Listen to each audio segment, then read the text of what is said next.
Chavo. Baby. Hey, yeah. All right. Hey, the king might be tipsy, but the franchise is always lit.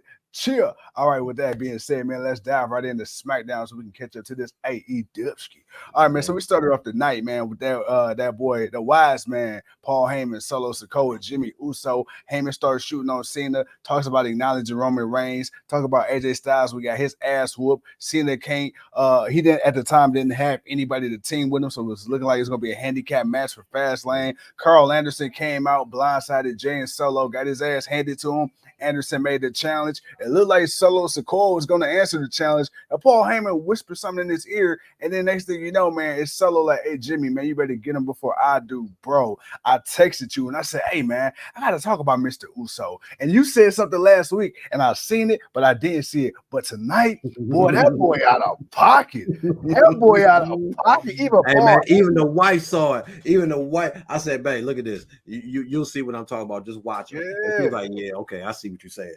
Hey, even Paul Heyman was looking like, bruh, like, hold on, like, hey, you getting a little big for your britches right now. But then he go the crazy part.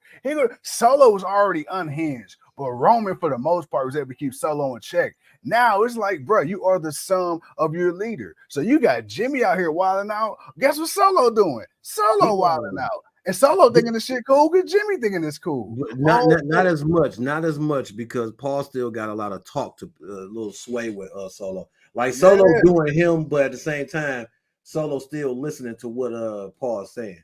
Because you noticed how he backed off when Paul got in his ear. He's like, he looked at Jimmy, he's like, you better handle this when Carl Anderson showed up. He's like, you better handle this. And he didn't even dap him up. Matter of fact, he missed the dap twice. He didn't even dap Jimmy up twice. So that Solo's doing Solo, but Solo's still watching his brother. Like it's still, he still got one eye. But Jimmy tripping. Jimmy acting like, when you were a kid, your parents or your grandparents, they leave the house, they leave you to yourself for 30 minutes or so. That boy Jimmy don't know how to act. My boy just switched from Jimmy to Jim Uso and just started thinking he just Tribal Chief version 2. I'm like, you saw how he put his hand out like he was Roman Reigns. I said, really? This is what you doing? Oh, come on, man. Really, Jimmy? Come on, bro. Really? But I'm gonna tell you my favorite part about that whole thing. Hey, he sold the hell out that slap from me and Yim. Hey, look, man, that just showed the difference, man. Because Roman Reigns wouldn't have allowed that. But you see the look at disgust. He still wouldn't allow that. But you saw the look of disgust from Solo. I mean, Paul was like, "What the hell?" But you see Solo look like, "Really, bro? Really? Like you really? You gonna let her take you down? Like, no, bro, I can't be following you." And then you like, "Wow, oh my god, wow." Jimmy said, "Damn, oh my god, that was." Oh my god, I had a match, and I'm not tired from that. But the slap, oh my god, the slap just, oh my god, oh my god, like really, brothers? Yeah, I was laughing my ass off when I saw that part. The LCJ said SmackDown had Raw vibes. Lost me early in hour 2. Hey, Earl said the same thing, man. Said that's then he said it went to shit. I'm like, bro, I don't know, man. They getting ready for. They're getting ready for next week, man. Next week's the go home show, so they got to build up. They don't want to give everything tonight. I'm pretty sure. I think John Cena was a last minute add on for him to show up.